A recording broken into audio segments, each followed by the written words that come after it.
As we continue to celebrate Hawaiian History Month, Kamakapili shares what led to the illegal overthrow of Queen Liliuokalani. And here is tonight's Aloha Authentic.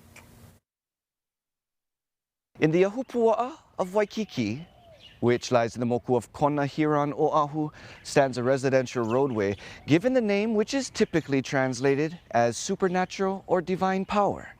We're speaking of Mana Place.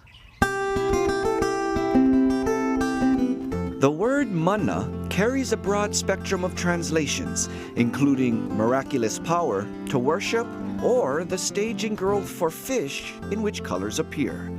But another meaning to mana is to place in authority or authorize, reflective of Queen Liliuokalani's final actions as reigning monarch.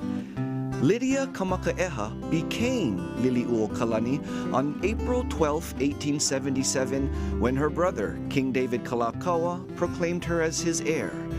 Following the king's death, then Princess Liliuokalani was forced immediately to ascend the throne as queen despite her own wishes. Throughout her short 2-year reign, the queen's effort was directed toward regaining power for the Hawaiian monarchy.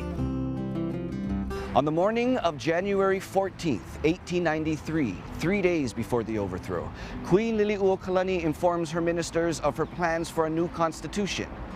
After failing in the legislature later that day, the Queen then made demands to move forward in her efforts. But when her political opponents found out, they declared her, quote, in revolution and must be removed from office. Following the wishes of 2/3 of her people, the Queen wanted to replace the constitution forced upon King Kalakaua at gunpoint, which took away much of his power.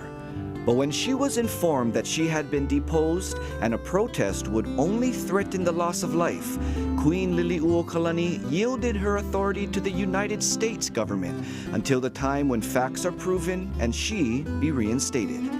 The Queen wrote to President Cleveland, who then initiated an investigation which found that she was Hawaii's constitutional sovereign. But the provisional government ignored the orders of the United States and never restored the Queen. Today, to many, the Hawaiian Kingdom still exists. Did you know? Now you do.